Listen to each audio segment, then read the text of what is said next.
So, hello everyone. Welcome to the Meat Without Compromise panel on cultivated food and dairy. Thank you for all of those who have stuck it out with us all day. This is our last, but definitely not the least panel. And we have four amazing people from the cultivated meat, seafood, and dairy industry and companies today here with us. So, we have David Kay from Memphis Meats. We have Brian Spears from New Age Meats. We have Max Rai from Turtletree Labs. And then finally, we have Carrie Chan from Avant Meats. Thank you to all of our panelists for joining us today. And to start off, I will just request all of you to introduce yourselves and the companies that you work at so that the audience can get to know you better, and then we'll get into the Q&A. So I see you in order. We'll start with David, then we'll have Brian, Carrie, and then Max. Sure. Well, thank you, everybody, for being here and for the organizers for putting on this event. My name is David Kay. I'm the Director of Communications at Memphis Meats. Memphis Meats is a cell-cultured meat, poultry, and seafood company based in Berkeley, California. We were founded in 2015 and are currently busy building a pilot production facility. So that's what a lot of our focus is on. My role at the company is primarily focused on PR as well as policy. I've been with the company for about 5 years, basically from the beginning. And so it has been a wild ride to see and witness and be a part of the tremendous growth over the last 5 years. Great. So I'll go now. My name is Brian Spears. I'm the founder and CEO of New Age Meats. And we have, I started working on this in 2017, and we founded the company in 2018. We went to Indie Bios, we're early company. Well, we were a company there. Actually, Memphis Meats went there as well. And our product is a little different. We make a plant and cultured meat blend. And in fact, the majority of our product is plant-based. And we are also in the stage of going to market. Hello, everyone. Carrie Chan here, co-founder and CEO of Avant Meats. We are the first cultivated meat technology company of China, and the one also in this area first to work on fish. We develop an end-to-end technology platform to produce meat and animal protein from, without using animals. So we started because we see that Asia is a very high consumption area when it comes to meat and seafood. And there's at the time when we started, late 2018, there was no particular company catering very specifically for the China market and beyond. So that's why we started here, and we work on seafood. Hi, everyone. My name is Max Rai. I'm the co-founder and the chief strategist for Turtletree Labs. We are actually based in Singapore and San Francisco. We're the world's first cell-cultured milk company. So what we're able to do is actually, with the mammary cells that are inside of a cow or any other mammal, is reproduce that same environment and get the entire composition of milk, milk components. We are actually scaling up ourselves quite a bit. We have an amazing team in Singapore, and we're building up our team in Davis. We just launched our R&D HQ in Davis, California, and happy to see all you guys here. Awesome. Before we get into the Q&A part, I'll just request the audience here, please send us your questions. There's an Ask a Question tab in the bottom, and we'll definitely get to your questions towards the end. And before, without any further ado, let's get straight into the Q&A. So thank you all again. And to begin with, I'll just ask you, so the industry has been using a wide range of terms to explain it. Cell-based, there's cultured, there's clean, there's slaughter-free, there's lab-grown. What term do you and your company prefer, and does it even matter? If yes, which term is that? And if not, if it doesn't matter, then why not? And we can just start off with whoever wants to, and if you guys can just pitch in. I mean, I believe GFI did some research recently, and they had mentioned that cell-based was the one that they had the best success around. For us, cell-based is fine as well. But I think more importantly, consumers are going to be looking at the product itself and how it tastes and how it functions and so forth. So, but I do believe that it is important to get the right communication. So for us, cell-based is okay.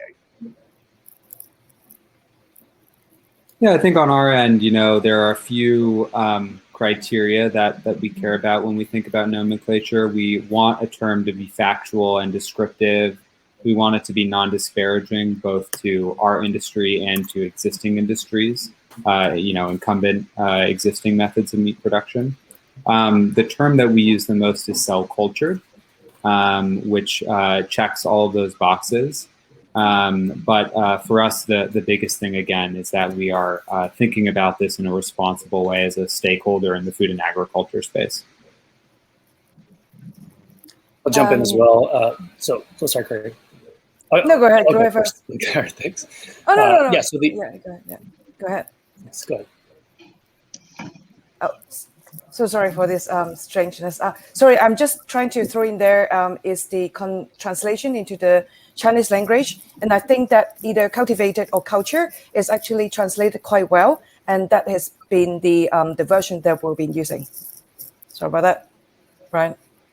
Great. I didn't have that much to add. So it's essentially just being a member of the Alliance for Meat, Poultry, and Seafood Innovation, AMPS. Memphis is also a member there. So we've decided that for all the reasons that David said, that cell-cultured is a really good term, and that's what we said in this time. That's awesome. Getting into the companies that you all started and work at, what was the impetus of starting, for those of you who are the founders or co-founders of starting your companies, and why entrepreneurship? Well, I can jump in and share. Prior to this, I was a CEO of a tech company for many years. I complained and whined about sustainability and people not doing enough to jump in and change the world, do something about climate change and animal cruelty. But once I had the opportunity at some point to exit my previous company and start something different, this is natural for me to gravitate towards something that I think is going to make a major impact. This is something that I'm very excited about every single day, and for me, it's something that moves the needle. I want to be a part of something bigger, something that I believe 50 years from down the line, I can say I was a part of that solution.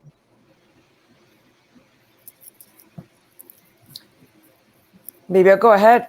So I have been plant-based / vegan for 5-6 years, and I see the early challenges. I think it's much better now with a lot more product offering in the market and people more aware about this issue. However, for a period of that time, it is actually the pickup rate for plant-based kind of version is not particularly going fast enough in this Asia area. With growing expenditure, people really indulge in a lot of meat product. And so I see that, well, maybe we need one more options for the consumers to really switch to another more sustainable kind of approaches. So that's why I feel very, very much, triggered by this idea and this technology. I come from a non-science background, but I see that there's a lot of very interesting angle I can contribute from the go-to-market, the creativity, and how to sync with the consumers, interests, etc. So that's how I decided to start.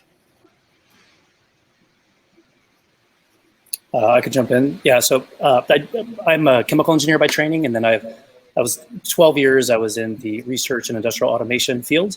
I co-founded a company in that space as well, ran that for 8 years. And we work with a variety of customers, anywhere from deep research customers like NASA and some US and Canadian national labs into product customers as well. And the way we thought about our role is to accelerate the pipeline from fundamental research into product development, into product production, mass product production. How do you think about developing your products such that they can scale to hit a mass market? And saw a lot of what the technology tools in place how they could help existing industries, how some industries could leverage that and some could not, how some of the margins in the product and then the market volume could change the type of technologies you could use. And at the time, I kind of knew food to be a dinosaur. They were low margin, they were tied to agriculture on the back end, they weren't able to use a lot of the accelerants that we were bringing to bear. But increasingly, I kept asking myself what the point of the whole company was. Like, what are we really doing? I'm helping a lot of companies, if you will. I'm putting gas in their cars to help them to get to where they're going, but I don't get to choose where they're going. In a lot of cases, I don't really like where they're going. And so if I take a step back and ask, what are the biggest challenges facing humanity? It's climate change and environmental destruction. There's no planet B, right? Like this is the thing that we need to take care of. And I came to the uncomfortable realization that I needed to redirect. I did need to get out what I was doing, exit that company, and redirect my efforts into here. And the food space I saw was so new. There was hardly any of the technology being applied to it that my background was in. And so I saw that it was a prime time to make some of these technological bets to be able to change the future of food. If I can just add into there, if I want to inspire the people listening, and one way to inspire them is, hey, listen, all of us founders here, we're not super duper scientists, we're not Nobel laureates, we're just passionate people who love this space, who really believe we can make an impact and a difference in this planet. So we all bring in a host of different variety of expertise and skills. But one thing that I think what drives a lot of us is just our passion to make an impact, try to make this world a better place. And I will just say I'm not a founder at Memphis Meats, but I am the first employee, and so was speaking with the founding team as they were getting off the ground. Uma Valetti, who's our CEO, is a cardiologist by training, and so back in 2005, he was doing cardiology work, involved in some really cutting edge research involving injecting stem cells into patients' heart to regrow heart muscle tissue that had been damaged in cardiac arrest. And that was kind of the aha moment for him of, well, if we can grow, human muscle tissue in this biomedical setting, can we apply similar innovations in the food space to produce meat, which is, a combination of different parts of an animal, including muscle tissue. And so that was really the founding motivation on his end. He started an academic research group back in 2014, I believe, and pretty quickly realized that the technology was advanced enough that it was ready to be commercialized. And so he founded Memphis Meats in 2015. At that point, there were no other cell-cultured meat companies in the world. And so it definitely felt like a leap of faith, and it was a leap of faith. Today there are dozens on every continent but Antarctica, and so there's been a real proliferation of cell cultured meat companies since 2015, and it's just been really great to see that growth. Yeah, that's amazing, and it sets us up for the next question. Why do we need cultivated food or dairy or seafood? Why is this a solution?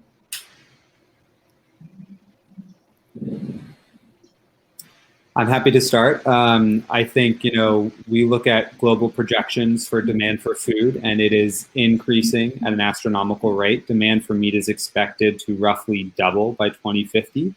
And the reason that poses such a unique challenge for our food system is because meat production as it is today is not the most resource efficient way to produce meat.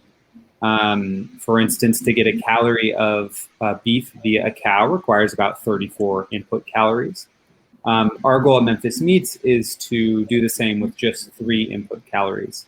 And what that means is a few things. One, it means that we think we can scale meat production to meet that skyrocketing demand, and that as a supplement to the existing meat supply, we can help feed the planet, not just today, but decades from now. But number two, it means that, each of those input calories has an environmental footprint associated with it. And so if we can produce meat in a resource efficient way, we can also potentially cut back on the amount of land and water needed to produce it and the amount of greenhouse gases emitted in the process.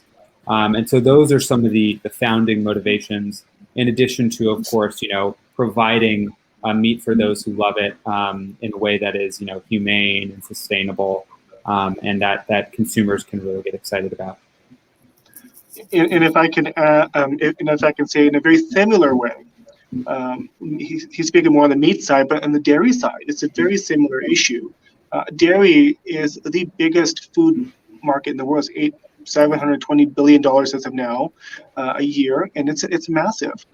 So we also have that type of an impact on the planet, that size of an impact, and the growth expectations is also quite high over the next 20, 30 years. We need to be able to build systems that can supplement what's going on now, and hopefully be able to make enough of a dent in there to slow down the damage that's happening to our ecosystems.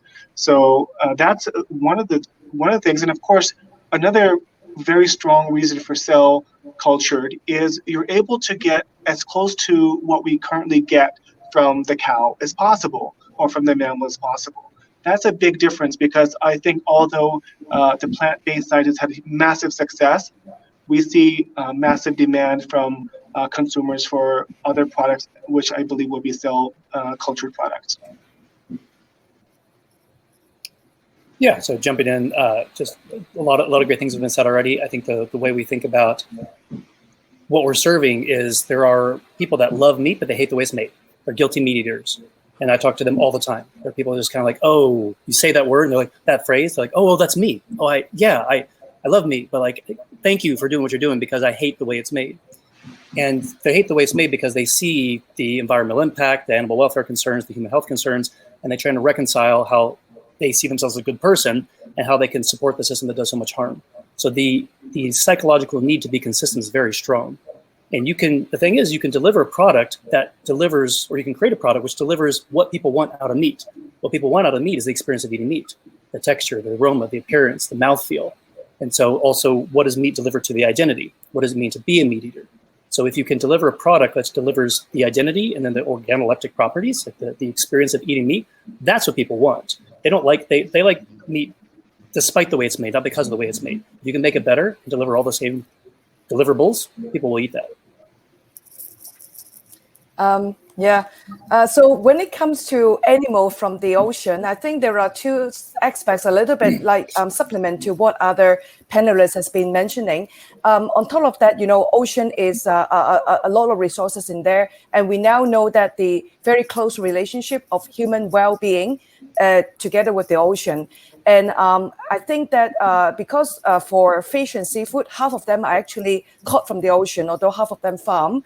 That means that we are still emptying, drawing a lot of resources from the environment. Although we do not, produce a lot of carbon, greenhouse gas, but this is another impact on the environment that we're actually, producing through this consumption level. The other is that from the consumer perspective, in particular for some emerging economies, including China and Asia, I think that the consumer perspective is that we have been unknowingly consuming a lot of unintended and undesirable component in our food supply chain because of the way how they're produced. When it comes to seafood, that could be, heavy metal, it could be like microplastic. Traceability could be a challenge one way or the other. So I think that even before the sustainability angle come into the picture, become more and more important, there have been some concern and, issue regarding food, the quality of the food that we get. And I think that this technology offer a very good peace of mind, and also another alternative source that offer, that kind of, solutions to the consumers that is, maybe offering interesting alternative versus the current, solution from the ocean and, or farm. So this is how we see that. It's amazing to hear about all the reasons why. It kind of brings me to, how do you approach educating people or breaking mental blocks that people may have about cultivated foods? Even addressing the question of, is it ethical, is it not? How have you, as individuals and companies, thought about it?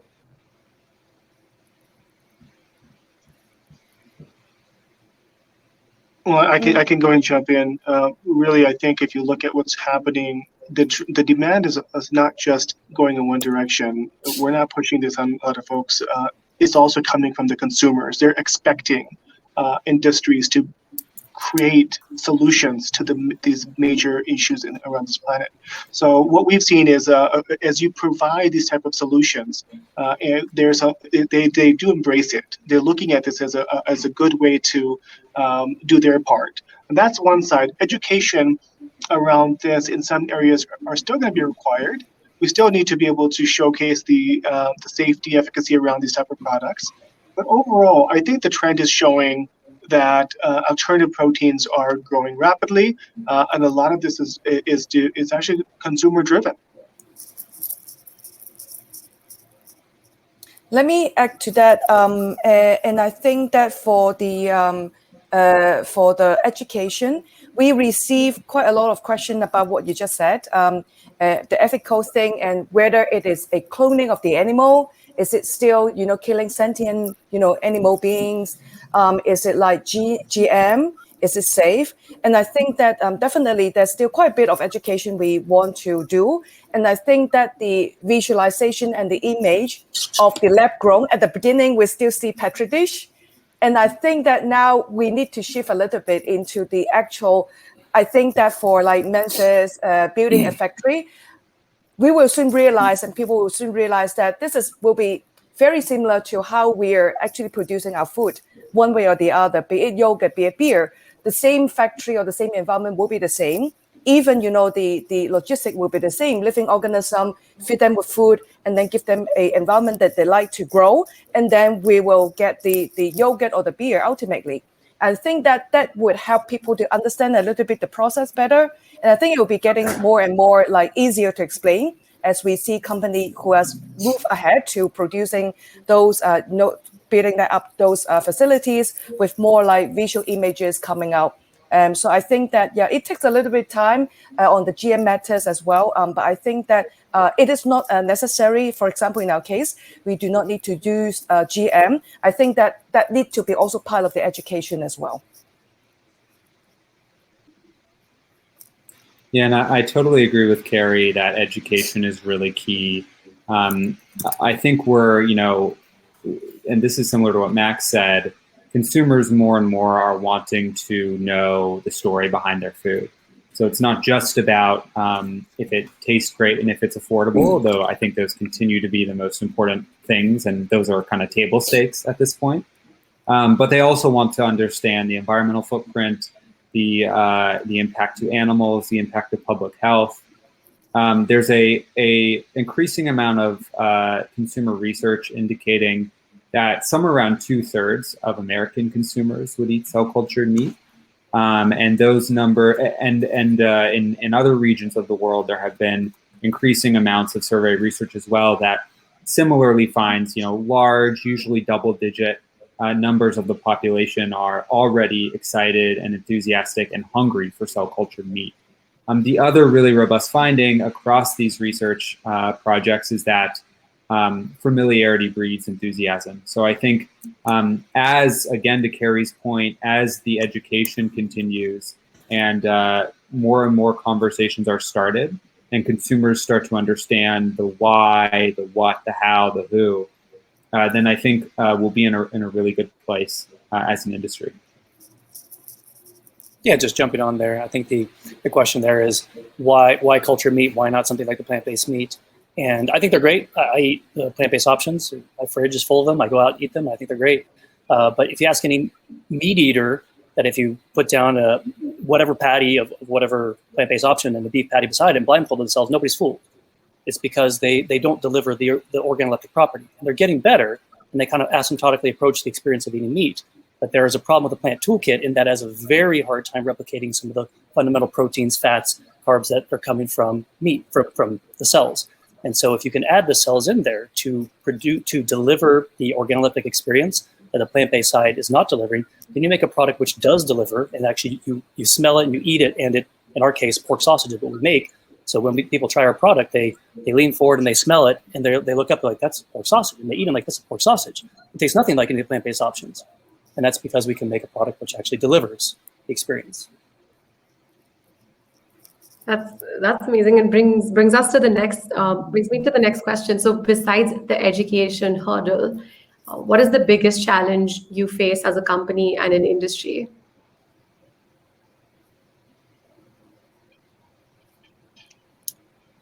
I can go again. So I think the biggest challenge is scale. At the end of the day, if you can make the challenge is not to make a product taste good in your food sensory lab, is to make it taste good at scale. In fact, we kind of see this in some cases, like the better sometimes you make it to have like a thicker tissue or taste exactly the same, but with the fat and the marbling, the more expensive and difficult it is to scale that. And so it's all a question of scale.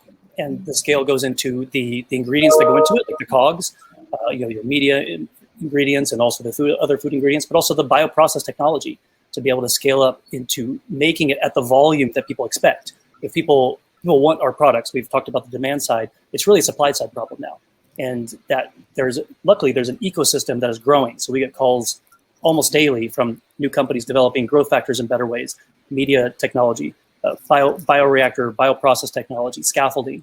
And so we don't have to solve all the problems. Luckily, there's this ecosystem that is a rising tide that is lifting all the boats. And that's tremendously exciting. Yeah, I totally agree the scale, and also, yeah, it takes time to actually scale up.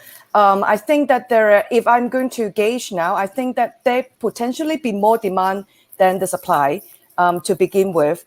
And I think that just put into perspective for the audience, right, why it takes so long to do that. So imagine that I always use this analogy. You have a very good recipe of making a cheesecake.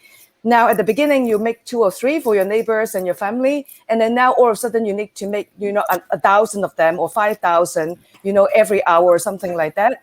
Planning out the facilities, ordering of that equipment easily will be 6 months plus. I'm sure that, Memphis Meat already doing, a lot of that process, going that is partly, the scale up, the further kind of adoption of the, or the solution into larger scale. On the other hand, it's also the engineering kind of process. You need to plan out a space, you need to fit that out, you need to buy the equipment, you need to run it, T&C, and then until it will be run very smoothly to churn out constantly, the bulk of the product you want to, deliver to your customer. So this, easily take about 1 year to 2. So that's why at the beginning, smaller scale production will be happening first, and then before it become a larger scale. So it will take some time, but I think that I personally see that it's really happening in among us and different companies already. Yeah, I totally agree with what Brian and Carrie said about scale being such a key piece of the puzzle. I mentioned at Memphis Meats, we are busy constructing our pilot production facility, which to our knowledge will be the largest scale cell cultured meat production facility in the world. So I think that is really going to unlock another level of scale for us, and something that we're really excited about. I think, to Brian's point about the ecosystem developing, I do think it's really interesting. When I look back over the last 5 years, it's amazing how many former skeptics are now allies, and how many enabling and supportive groups have proliferated over the last half decade.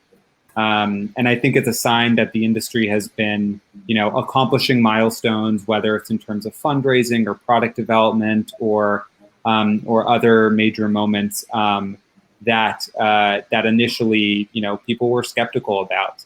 I think now it's a question of when, not if, and that's a very different place than we used to be. So to the question, I think one of the historic challenges has been just having people understand the economic viability of this industry.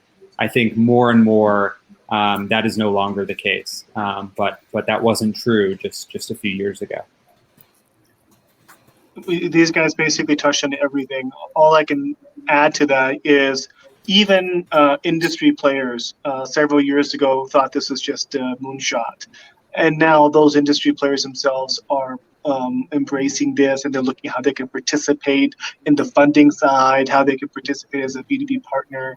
So a lot of positive things are happening these days overall, but things have gotten much better. That's amazing. And looking into the future, where do all of you see this industry go in the next 5 to 10 years? Listen, I personally think it's going to be an incredible 5 or 10 years coming up.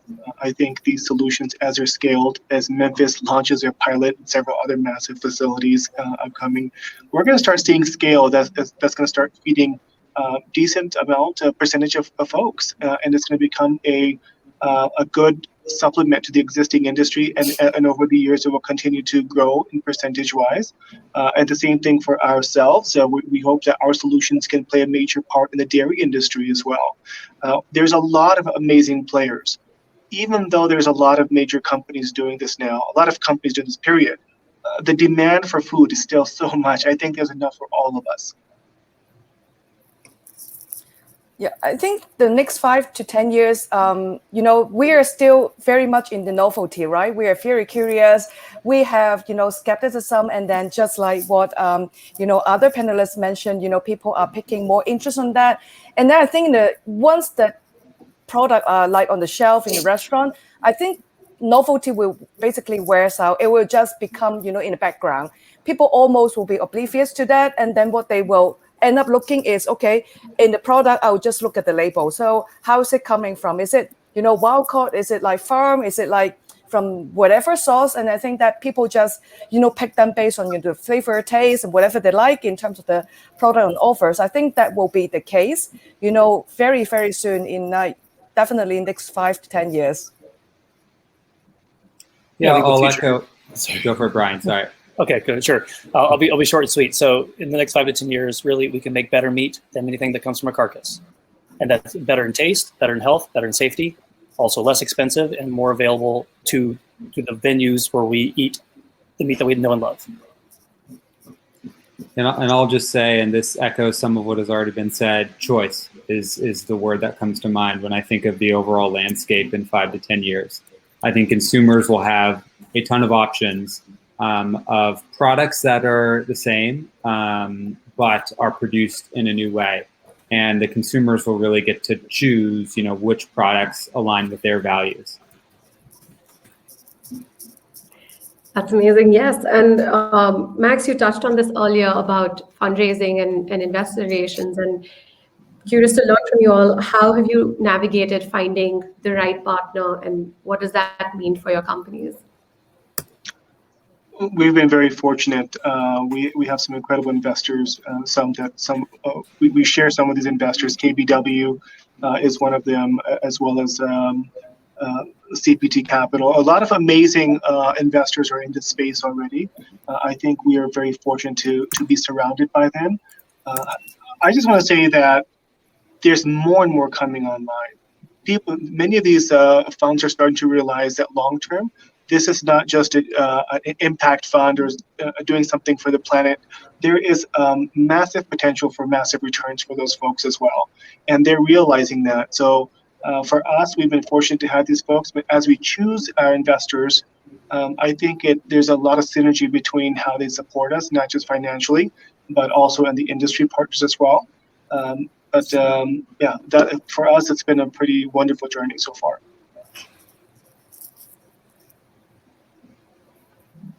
I can jump in. Go ahead. Sure. Just navigating investors. It's really just, do the investors you speak to, are they aligned with where you want to go? Is the vision of where you want to go overlap with where they want to go? So, and that goes to what types of returns they're looking for and what time frame and what type of markets you go into. And so for us, we aim to grow to be the largest and most innovative meat company in the world.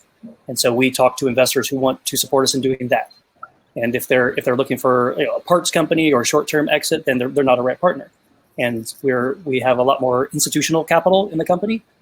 Nothing wrong with mission-focused capital. We have a lot of it, but pretty soon, in order to grow and scale to become the type of company you want, you need to take more institutional capital that are focused on just returns. And so you need to prove to them that they can get the returns that they anticipate. Yep, I agree with Brian and Max about strategic and whether they align with the company kind of direction, timeline, etc. I think one to add to that, in general, we observe that because the whole undertaking is really very multidisciplinary. So there's the biotech, there's also the consumer product side of that. So we see that actually ultimately different investors will find the angle and what they can offer in terms of the know-how, experiences and synergy. So be it, investor looking into very deep tech like biotech and other medtech, they would like to think that, okay, maybe we can also offer some additional kind of value through this investment, or, who are people like at the end of the, the supply chain really saying that, that can be happening on the shelf of the shops that they are owning. And so we see that it's a very interesting kind of profile as an investment. And then indeed, there are many different investors that could be strategically aligned, that could also be participating. We're also very fortunate to be working and speaking with, engaging with quite a few of them in these different angles. Yeah, and our approach to building an investor coalition really centers around a philosophy that at Memphis Meats we call our big tent vision. That is this notion that cell-cultured meat can be a common solution that folks from from many different perspectives can get behind. So we have as investors impact investors who care about the environment, like Bill Gates and Richard Branson and Kimball Musk. We have major meat companies like Tyson Foods and Cargill, as well as the folks you might expect in a tech company. So, SoftBank, Temasek, Norwest, Threshold Ventures, Atomico, and really trying to bring these disparate groups together and say, this is a solution that everybody can get behind. It's a philosophy that extends beyond just our investor coalition, but also into how we think about staffing the company, how we think about partners to work with, and how we just think about the way we communicate with the public. Got it. It's hard to get through a conversation these days without touching on COVID. So I'd love to learn from all of you. How has COVID, if at all, impacted your industries? Being in Singapore, it was incredibly helpful to have the support of the government, EDB, as well as the Enterprise Singapore. Right from day one, it was important for us to find a way to continue our work in a safe way. So they were able to actually come in and help set up safety protocols and allow us to keep our laboratories open and keep our staff working. With that being staggered, timing with the lab hours, but we were able to get through it, and thankfully now things have gotten a lot better. But that's been our experience. Yeah, I mean, I think on the Memphis Meats side, there's kind of two answers I would give. One is, how did this affect us? And obviously, we've had to adapt, especially early in the pandemic. We had to figure out ways to be productive when either working from home. In my case, for instance, I can pretty much work from a laptop, but it's very different to do that than it is to be in an office setting. To our research and development scientists and engineers, though, they were, maybe coming in shifts, but spending more time at home and needed to figure out ways to continue to be productive. It's also been challenging because we have been growing quite a bit as a company during the pandemic. We've made many, many hires in the last year. And so maintaining culture and while you're onboarding people remotely and not actually meeting them in person has been a really interesting challenge. The second answer I would give, though, is kind of a broader one about how this pandemic has impacted the food system. And I think the first thing I would say is, we as a society, I think, owe a collective debt of gratitude to all the essential employees and employees in the food and ag space who allowed our world to continue to function during this unprecedented challenge. But also, I think the pandemic has exposed some vulnerabilities in the food system. And I think cell-cultured meat could be a part of the solution. We don't expect to use antibiotics at scale, for instance. And our supply chain is not going to rely on large herds of densely stocked animals. Both of these can help, we think, reduce pandemic risk in the future for our food system. And so I think there's kind of the immediate question of how did Memphis Meats react, and then the broader question of the food system. And that is one where I think, we probably won't know exactly how that plays out this year. I think there will be continuing conversations for the next decade as we continue to reckon with, this pandemic.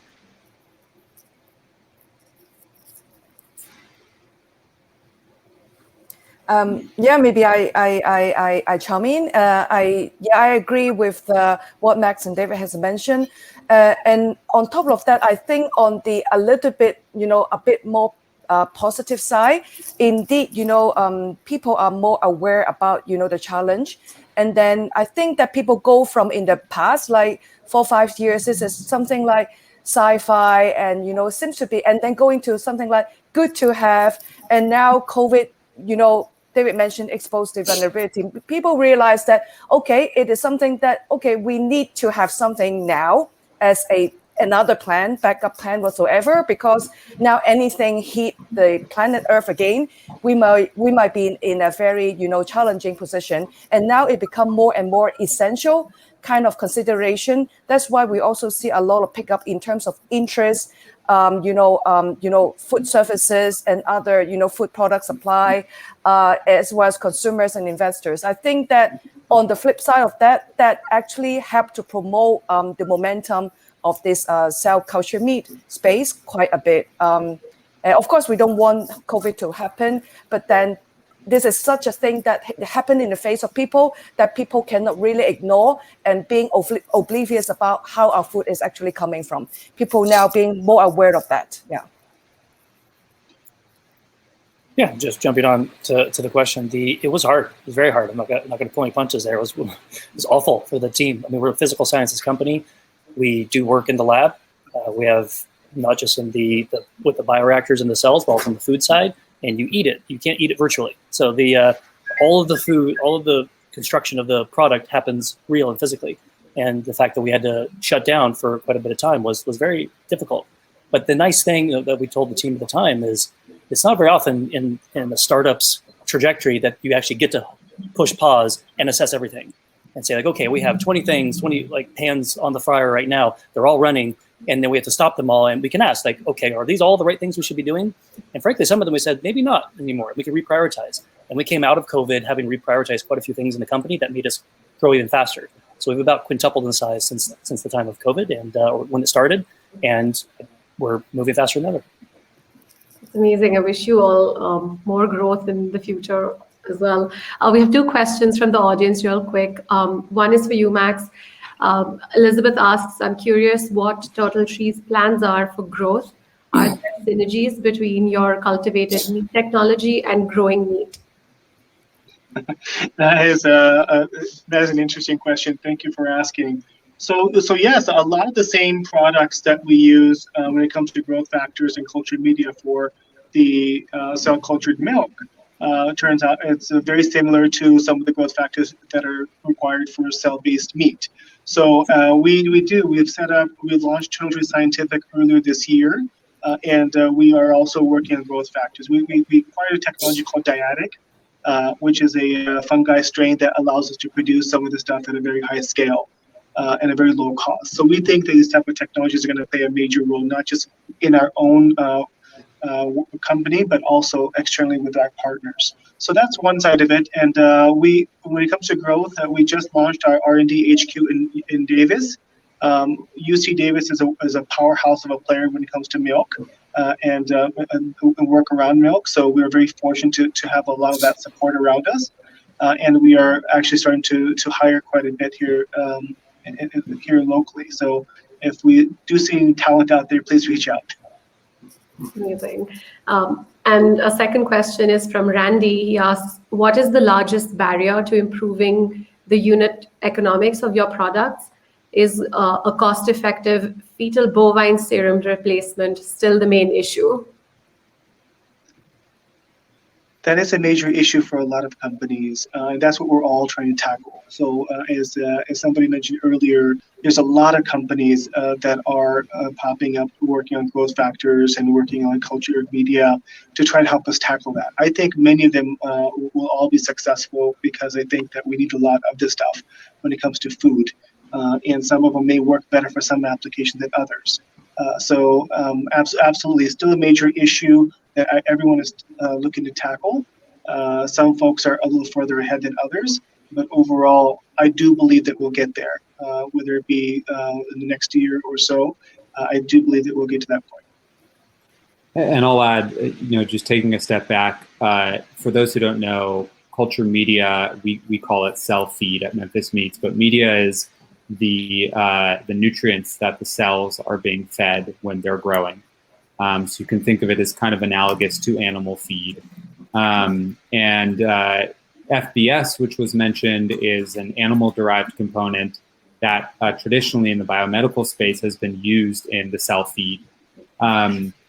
It poses a challenge for the industry because, one, it is counter to the mission, I think, of most, if not all, of the companies. But two, it's just not scalable. It's expensive. As I think Randy mentioned, it's a big driver of cost. At Memphis Meats, we have actually developed a process, and we no longer rely on FBS to produce our meat products. And I think that was a huge accomplishment and something that has been a focus for the entire industry, and I think will continue to be for the foreseeable future. But that's something that we are really excited about, again, both for mission reasons, but also for cost and scalability. And I would add on there that the FBS and the growth factors and the media, that's all one of the big bottlenecks, but actually bigger in our book is the CapEx needed to make the product at scale. Again, all of us are in here, it sounds like, listening to the opening dialogues that we're in here for mission focus, because we actually want to make an impact. And the only way the impact is made is when you make a lot of product. So we're not, on our side, we're not interested in making a low volume, high cost product. We're interested in making a high volume product. And the way you make a high volume product is you make a lot of it. And so the CapEx to go run the bioreactors, for instance, the bioprocess, that can be one of the biggest challenges. So that's actually why our formulation, in our case, makes a lot of sense. That we have a blended product where we use the cells to deliver the organoleptic factor that is unique to the cells. And then we use the plant-based side to deliver what they're best at. And that makes a product which is able to scale. Yeah, on the question about the FBS, we do not need to use that already since late last year.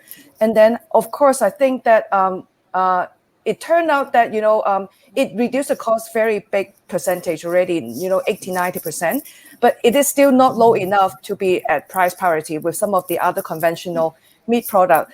And we took a very multi-pronged approaches, because all of the, at the end of the day, we talk about cost reduction and the cost of production at the end. So we do take other approaches to solve that problem.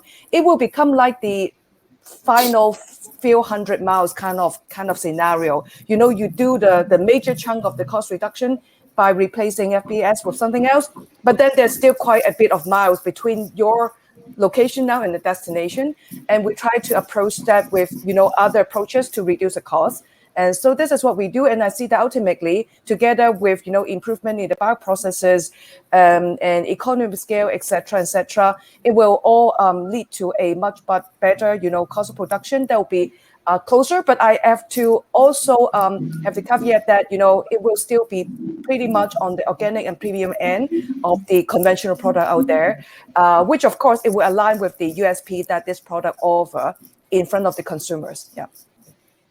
Amazing. We've got a couple of minutes over, but I'm sure we could keep talking to you, all of you. Thank you so much, David, Brian, Max, and Carrie, for joining us today. Really appreciate you all taking the time, and it was a pleasure learning from you. And thank you to all our audience members for staying engaged with us all day today. Don't forget to tune in tomorrow at noon Eastern Time to hear Viraj Puri. He's the CEO, founder of Gotham Greens, for his keynote speech. Thank you all for joining, and have a good rest of your day. Thank you, guys. Thanks, Thank you, everyone. everyone. Thank you. Bye-bye.